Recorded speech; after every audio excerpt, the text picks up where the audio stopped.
What for? My greatest concern is that our children are going to end up in a soup of electro-smog. I think we're flying blind here, and that's a very dangerous thing to do. How much danger am I in standing right here right now? Absolutely none. What are you filming? Just having a friendly chat. Come on. How do I say that in an eloquent way? It's a shit fight.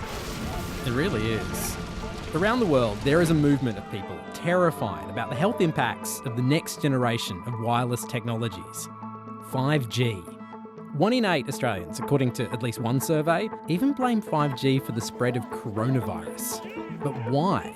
And why is this fight getting so ugly? Even in one of the most beautiful places.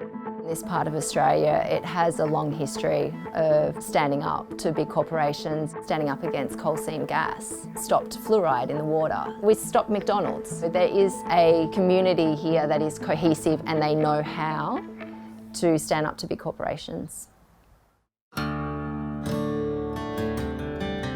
This is Mullumbimby, right near Byron Bay on the northern coast of New South Wales. And people here are fighting 5G, and they have been for months. Fighting, and to some extent, winning.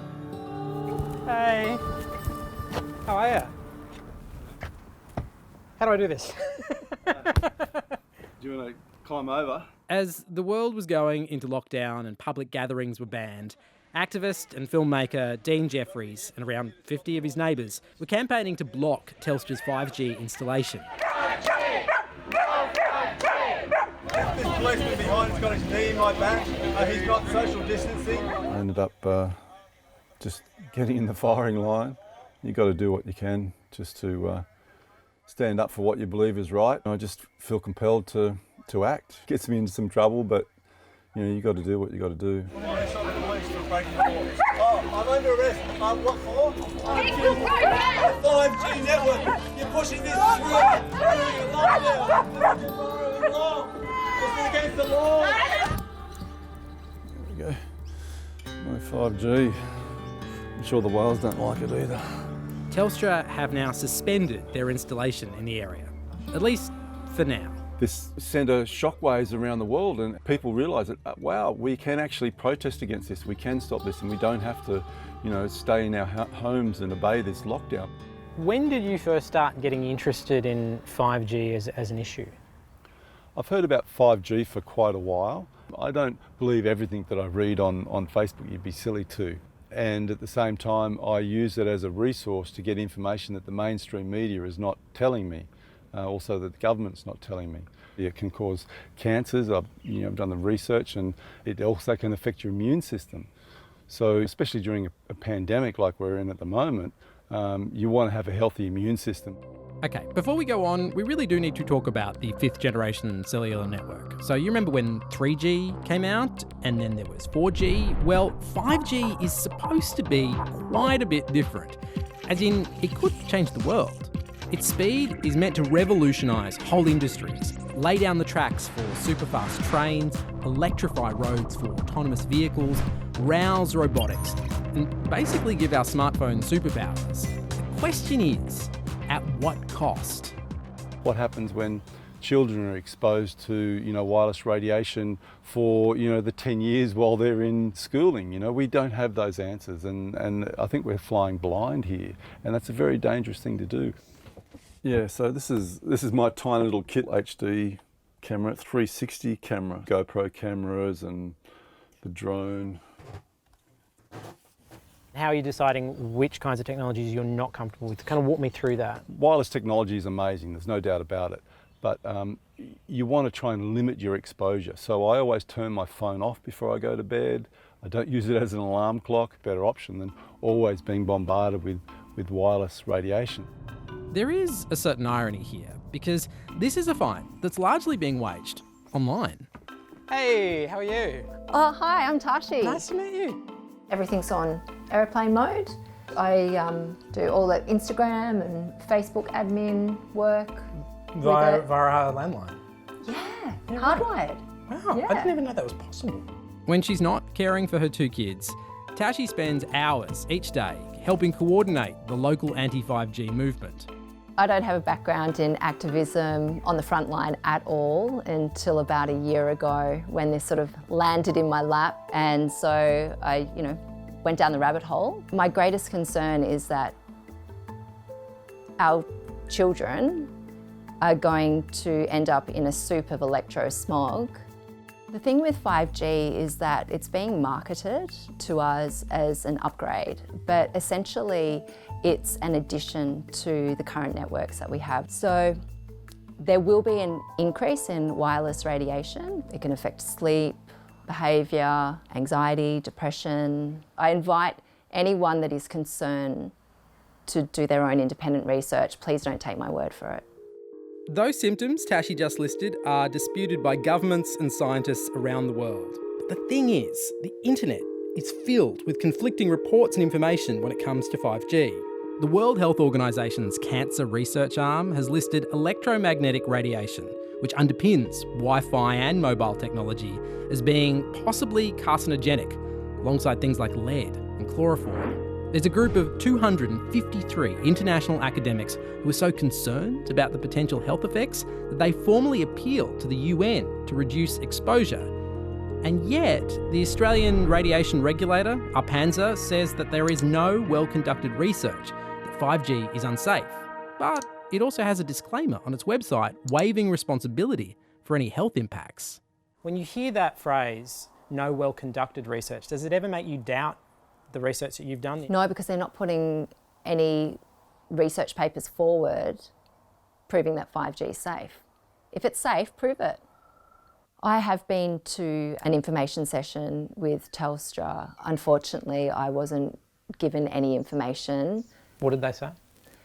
Well, they gave me some information, but it wasn't any information that would change my mind. I've even got a meter.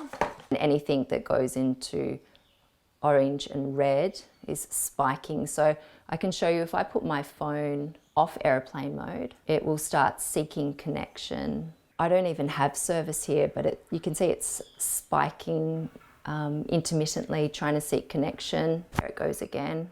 What would you say to somebody watching this that thinks the views you hold make no sense? I think not taking my word for it and doing some independent research is the best place to start. Free thinkers are not necessarily in alignment with the mainstream media point of view or even the government's point of view.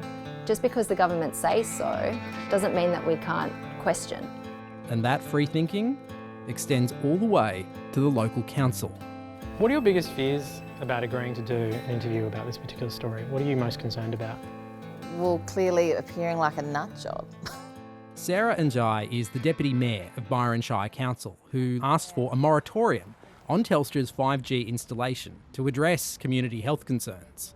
Unfortunately, that opportunity was refused by ARPANSA and Telstra. They didn't want any kind of public interface to occur. When the community started to become vocal about 5G, how did that manifest? What does that actually look like? Well, it's an enormous responsibility. This issue, I can see, has just divided our community. People who are friends with other people are completely dissing them, and how do I say that in an eloquent way? It's a shit fight. You have the Chief Medical Officer of Australia in the last couple of days getting up saying literally 5G is considered low risk. You would think in some communities that would calm people's fears, but the sense I get is that it really hasn't here. Am I misreading that? I mean, I don't have incredibly strong feelings either way around this. My children are vaccinated. I don't believe there's a big conspiracy going on. There's just so much mystery around the rollout of 5G. I don't think it's an unreasonable request that there is more recognised independent testing done on these technologies. We'll all have to get new devices, which means that our old devices will go to landfill. I think we're going to feel a substance of energy that is going to cause destruction to our own bodies. Not everyone here in Byron Shire is dead against this technology. In fact, some see the benefits of it. The conversation we're having around 5G is about health impacts or about fast video downloads. And I think that's a really simplified conversation for something that could possibly be truly groundbreaking in the way that business is done in the next 5-10 years in Australia. Andrew Wadsworth is a local technology entrepreneur who runs his software automation business in Mullumbimby. When people feel something and they feel like they need to act and protest, it comes from a place that should be listened to, regardless of the fact that we might not agree. Do you agree with the protesters that there are health concerns with 5G? The stuff that I've read doesn't lead me to believe that I'd be putting myself in any harm by using 5G technology. However, all technological upgrades have some unintended consequences that are worth thinking about. It's time we talk about those consequences. I'm here to meet a man who actually helped decide just how much electromagnetic radiation we, humans, can be safely exposed to. I thought this made sense as opposed to me. Yeah. So, just so I know, and I feel like I should ask this at the beginning, how much danger am I in standing right here right now? Absolutely none. Okay. Absolutely none. So, unless it fell down and okay, good, you. yeah. Professor Rodney Croft has been studying the health impacts of mobile phone use for nearly 2 decades. Is there any way in which 5G technology can be harmful to a human being? Look, with all electromagnetic radiation, it really comes down to how much there is. A microwave oven uses a similar frequency to what we use for mobile phones. If the exposure is high enough, you'll cook someone and you can kill them. But we have international standards, Australia follows those, and so long as you stick within them, then there is no harm at all. There are future plans to move 5G to a higher frequency, closer to, but not at, the stage where it can damage human tissue. But weirdly, the higher the frequency, the less it will penetrate our skin, according to Rodney. But what will that feel like on our skin? Well, we're still only talking about temperature rise. The difference will be that the temperature rise will be very superficial. But what about the World Health Organisation's warning that classed electromagnetic radiation as possibly carcinogenic?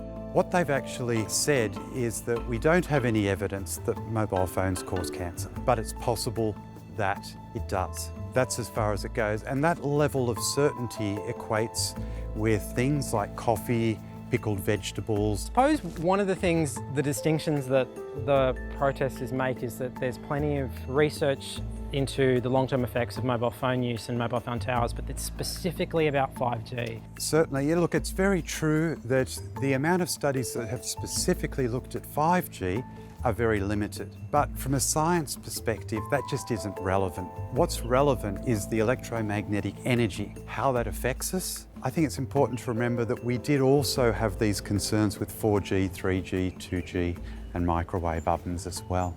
I think it's come at a time when there already is a lot of fear around technology, and it's come at a time when it's easy to get information on the internet. The thing is, all you need to do is look at the history of technology to see that it constantly leaps forward, and then government and regulators have to play catch up. I mean, just think about the way Uber changed the taxi industry, the way Facebook changed media. And so, is 5G going to kill us? No, probably not. But it would be a mistake, I think, to ignore the context, the stuff that's driving that fear. They said that tobacco was safe, they said that formaldehyde was safe, they said that DDT was safe, they said that asbestos was safe, and now they're saying 5G is safe. It's scary. I'm scared for the children. Do you think you can win?